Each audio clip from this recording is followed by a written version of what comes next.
Buenos días, apreciados alumnos de banca. Hoy estamos ya en la recta final. Estamos en la clase 18 sobre especialización y división del trabajo, que ustedes ya también hicieron un trabajito al respecto, que fue la primera nota. Interesante. Y vamos hoy, que se nos quedaron dos videitos que me parecen interesantes para recordar sobre la economía naranja que se nos quedaron de la clase pasada. Vamos a verlo rapidito.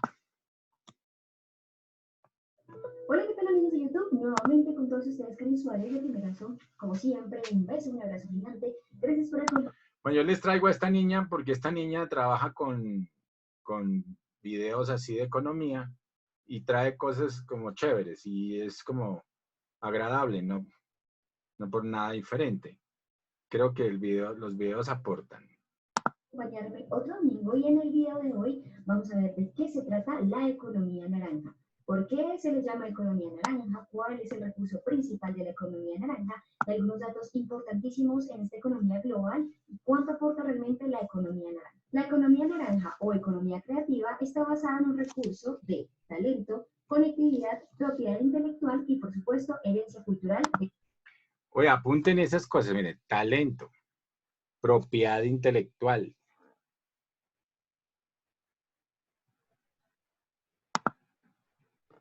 A ver, repitamos un poquito eso. Está basada en un recurso de talento, conectividad, propiedad intelectual y Conectividad, ¿no? Conectividad, muy importante. En estas épocas, ahora todo es conectividad. por supuesto herencia cultural de cada uno de los países que aportan. Oiga, yo veo que esta niña se parece harto a Carol, ¿no? No, profe, como cree, ella es bien bella. Ah, y le tiene el Carol es cabello bien, pintado. Carol es bien bonita. Esta niña no está tan bonita. No. A esta economía. La economía naranja es una economía que permite que, basados en una serie de actividades que se encadenan, podamos transformar nuestras ideas en bienes y servicios. Y este valor de estos bienes y servicios son determinados por las características que nombrábamos anteriormente. ¿Por qué el color naranja de la economía naranja? El color naranja suele asociarse con la creatividad, la identidad y la cultura. Es por eso. Creatividad, identidad y cultura. Importante eso, ¿no? Lo que veíamos, cierto, Sandra, en la psicología del color, ¿no? Sí, señor. Uy, ¿qué pasó con Valeria? Se nos había ido.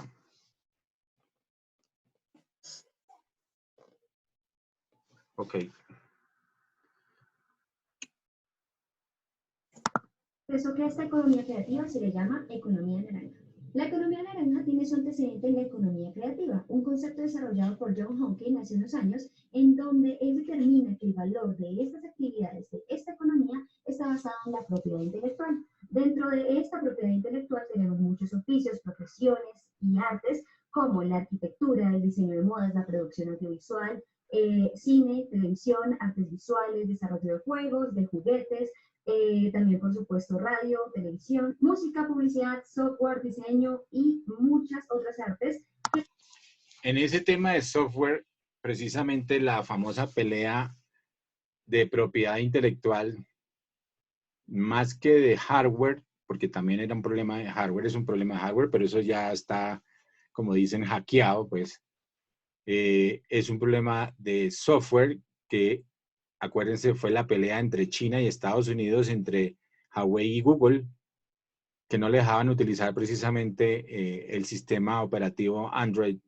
Y entonces, esa fue una de las peleas duras que tuvo en los últimos 3 años el señor Donald Trump con China.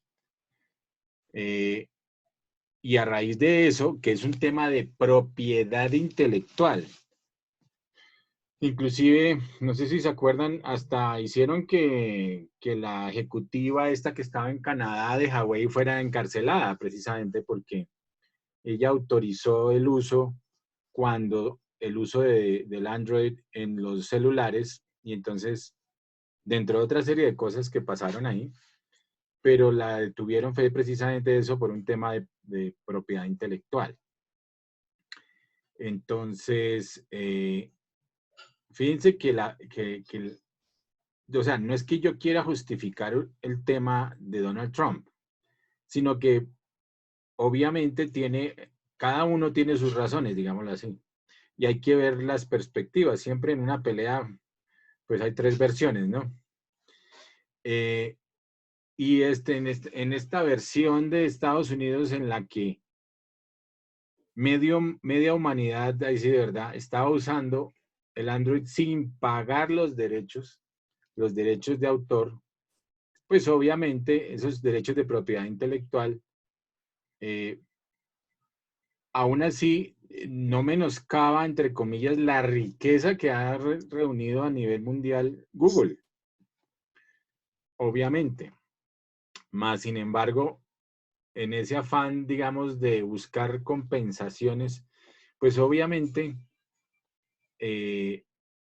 generan esas peleas por el mismo sistema capitalista, ¿no? Es decir, el sistema como tal, pues busca que la propiedad intelectual, acuérdense que es un tema de propiedad, la propiedad privada, la propiedad intelectual, pues sea remunerada de alguna fórmula. O sea, todos los que hacen un libro, pues si se fotocopian, que eso Colombia es experta en el tema de la piratería, pues sí, pues obviamente el señor que hizo el librito de economía en colores, pues quiere recibir las regalías de los libros que se vendan. Pero en la medida en la que ese libro es pirateado, pues no va a recibir esas regalías, o sea, su propiedad intelectual no las va a recibir. En mi familia, por ejemplo, mi papá ha hecho como 4 libros, él es abogado, ex magistrado, y ha hecho libros tanto para docencia, porque toda la vida ha sido docente, como para, o sea, él es abogado constitucionalista.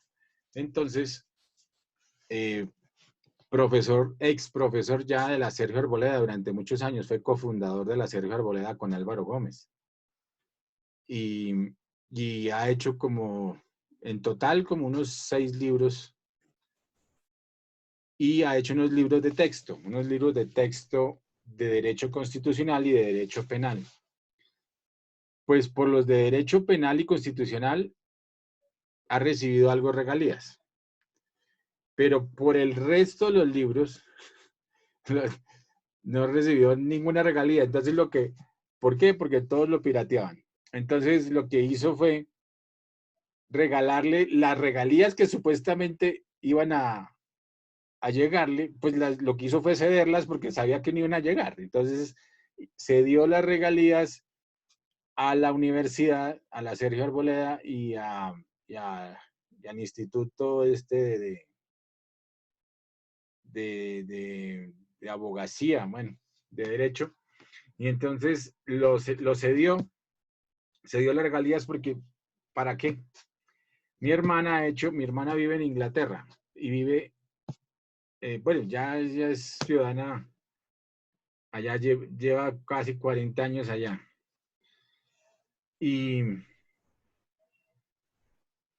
ha hecho como 3 libros también. En Inglaterra tienen mucho más metido ese tema de las regalías. Y ella obviamente ha tenido que pedir permiso para utilizar partes, textos y cosas cuando los traduce, porque ella es traductora simultánea. Y ella es experta pues en el tema de lenguajes. Entonces decana la Facultad de Idiomas de la Universidad de Swansea. Entonces, ahí sí como yo digo, le dicta inglés a los ingleses. Y es experta en ese tema, ha hecho unas traducciones de unos libros, sobre todo de temas afrocolombianos, y digamos que ha tenido esas regalías, pero son muy poquitas, pero las ha tenido. O sea, como que dependiendo de la cultura, el tema es mucho más apreciado, digamos, el de la propiedad intelectual es mucho más apreciada. Entonces, esa pelea entre Estados Unidos y China, pues ha sido realmente también por la propiedad intelectual. En esa parte creo yo que tienen razón. Pues porque lo hackean todo, lo utilizan todo y no pagan. Entonces tampoco hay que, digamos, que esa propiedad intelectual pues tenga algún valor, ¿no?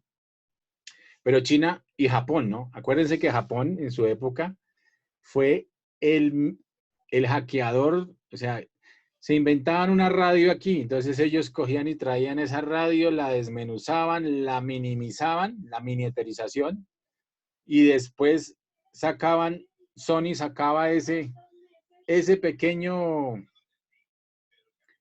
ese pequeño radio, pero, o sea, más pequeño, pero era el mismo radio que se habían inventado allá, entonces no pagaban la invención como tal, ¿no? Entonces, así hicieron varias cosas, el famoso Wallman y todas estas cosas, no sé si se acuerdan de eso. Pero así pasó con Japón. Japón también hacía ese tipo de cosas.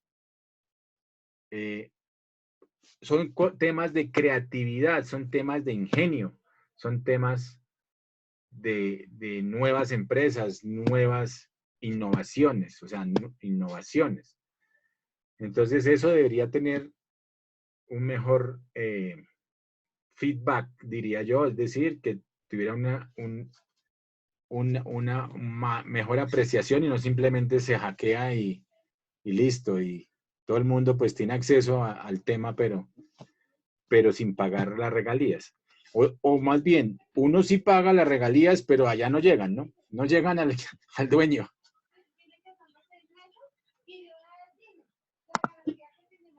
Que todas las encerramos en la economía naranja. Y ahora esto es una tendencia alrededor del mundo, también en Latinoamérica, porque hay datos importantísimos que creo que debemos saber para poder aprovechar oportunidades de negocios basados en la economía naranja. Alrededor del mundo, la economía naranja genera alrededor de 144 millones de empleos. De esos 144 millones, 10 corresponden a América Latina. En Colombia, cada año se alcanzan 600 millones de dólares en exportaciones relacionadas con la economía naranja. Genera también cada año 800.000 empleos directos e indirectos y la economía naranja aporta en Colombia 3,5% del PIB anual, que es muy, muy cercano a lo que genera la exportación de café. Por ejemplo, el Circo del Sol, que es un gran representante de la economía naranja, genera al año más de 800 millones de dólares de ingresos y, por supuesto, emplea más de 5.000 personas. Netflix, por ejemplo, está... ¿Quién ha ido al Circo del Sol? Nadie. Ah, sí que nadie. ¿Qué es un circo? Pero si han visto, o por lo menos han visto los videos del Circo del Sol, son chéveres, son cosas... pues es un circo diferente, no es el famoso circo ese que de los payasitos, no es un payasito, pero malabar. Esto es como más temático, ¿no? Sí. Como más sobre arte, tiene muchas, como varias escenas. Y varias escenas, y unas escenas muy peligrosas que uno diría, y porque ellos pues muchas veces andan sin arnés ni nada de eso y saltan y toda esa vaina, entonces tienen que tener una habilidad siempre fuerte, una concentración fuerte. Entonces, son muy habilidosos y también tienen shows innovadores, como cosas, sí, temáticos, pero también muy innovador en su tema. Bueno, entonces, pero véanse, por ejemplo, algunos videos esos del Circo del Sol son muy buenos, Ahí por YouTube salen hartísimos. Cirque du Soleil se escribe. Son canadienses. Y ellos son los primeros que han llevado el circo alrededor del mundo, cambiando toda la temática, obviamente, de los famosos circos que eran solamente animales y la vaina, y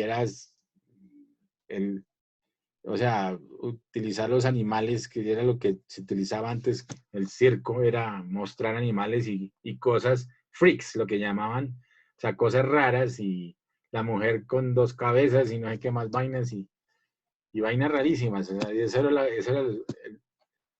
no, aquí son todo temas de malabares, el tema de innovación, de utilización de la fuerza, de la elasticidad, o sea, muestran cosas muy, muy interesantes de la capacidad del hombre de cómo desarrollar su estado físico y mental, concentración. Eso son cosas bien, bien chéveres. Eso circo es bien interesante. Es inspirador en ciertas cosas, sobre todo, por ejemplo, para los que no tenemos el six-pack. ¿Sabe qué es el six-pack? Holman.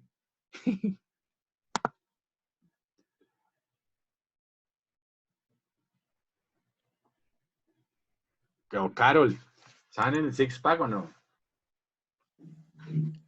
La chocolatina marcada. Señor, La chocolatina marcada. Todos esos tipos tienen un cuerpo, pero ¿cómo es total. Son fitness, profe. ¿Son qué? Fitness total, pero con todos los musculitos bien marcaditos. Son totalmente elásticos, fuertes, son tenaces.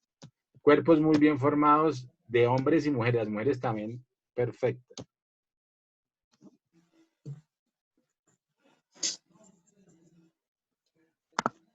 Alrededor de los 34 millones de suscriptores y genera ventas al año por 3.600 millones de dólares. Así que la economía naranja realmente está siendo una tendencia en el mundo, más que todo en Latinoamérica. Así que si tú deseas saber más sobre la economía naranja, te dejo en la descripción de la parte de abajo el link del Banco Iberoamericano de Desarrollo, en donde puedes descargar directamente este documento y ahí enseñan herramientas muy puntuales con todos los datos y toda la asesoría para que tú empieces a identificar oportunidades de negocios con esta nueva economía naranja. ¿Sabes qué es de Colombia, Cani Suárez? Un beso, un abrazo gigante y por supuesto no se olviden que nos vemos este miércoles en la Agenda de Cali. Chao. Bueno, entonces, tal vez este no es el del Banco Iberoamericano, pero sí es parecido. Chévere.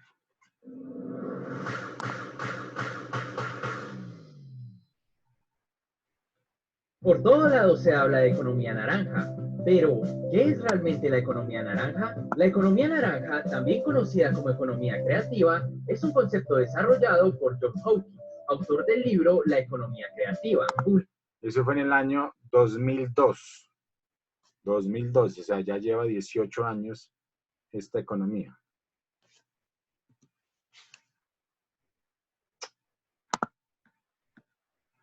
Publicado en 2001. Según el autor, 2001. este sector de la economía comprende aquellas industrias en las que el valor de sus bienes y servicios se fundamentan en la propiedad intelectual. Por ejemplo, la industria cultural, la industria creativa, industria del ocio, industria del entretenimiento e industria de contenidos. Según el blog Young Marketing, la economía naranja es uno de los conceptos que está revolucionando el sector creativo. Es una oportunidad para tomar en cuenta el talento de otros, intercambiar ideas y dar vida a un producto completamente innovador y lleno de valor intelectual. Por otra parte, según el Banco Interamericano de Desarrollo, la economía naranja puede definirse como aquellas industrias que comprenden los bienes y servicios que tradicionalmente se asocian con las políticas culturales, los servicios creativos y los deportes, y se clasifican en tres categorías. La primera son las convencionales, que incluyen las editoriales de libros e impresiones, jornales académicos, revistas, periódicos, literatura, bibliotecas, audiovisuales, cine, televisión, fotografía, video, fonografía, discografía y la radio. La segunda son las conocidas como otras industrias, que incluyen las artes visuales y escénicas, conciertos y presentaciones, teatro, orquestas, danza, ópera, artesanías, diseño de modas, turismo cultural, arquitectura, museos y galerías, gastronomía, productos típicos, ecoturismo y deportes. Y la tercera categoría son las llamadas nuevas economías naranjas, que incluyen multimedia, la publicidad, software, videojuegos y soporte de medios. Es decir, si trabajas, emprendes o apoyas alguna de estas industrias, eres parte de la economía naranja y no lo sabías. En conclusión, la economía naranja es el conjunto de actividades que de manera encadenada permite que las ideas se transformen en bienes y servicios culturales cuyo valor está determinado por su contenido de propiedad intelectual. ¿Por qué se usa el color naranja para representar este sector de la economía? Esto se debe a que el color naranja suele asociarse a la cultura y a la creatividad, por lo que es el color perfecto para simbolizar las ideas como fuente de producción. Veamos algunos ejemplos de economía naranja para terminar de comprender el concepto. Torre es un emprendimiento del colombiano Alex Torrenegra que consiste en una plataforma de crowdsourcing que cuenta con una base de datos de 135.000 actores de doblaje y narración. Su algoritmo identifica el mejor talento para cada proyecto entre cientos de miles de voces en cuestión de minutos. Popular de Lujo es una plataforma digital que promueve la investigación y divulgación de la gráfica popular latinoamericana como cultura visual. Avisos, carteles, letreros de autobuses. Ese Alex Torrenegra es el que aparece en The Shark Tank, o sea, el de los tiburones, en el tanque de tiburones de Colombia. ¿Sí se lo han visto o no? Shark Tank por Sony. Bueno, Alex Torrenegra es uno de los jurados. Él es un experto, él vive ahora en Estados Unidos, pero es colombiano, y es un experto en lanzar plataformas tecnológicas precisamente al mercado. Estuvo aquí en el lanzamiento de Lyft en Colombia, participó en algunos otros procesos de otras plataformas y ha apoyado plataformas que han sido exitosas en Colombia, entre ellas la de los taxis en su momento. Entonces, el tipo tiene visión, sobre todo en el tema tecnológico, tiene mucha visión. Murales, etc. Anima Studios es el estudio de animación con más experiencia y reconocimiento en América Latina y un referente para la industria a nivel global. Es el primer estudio latinoamericano que produce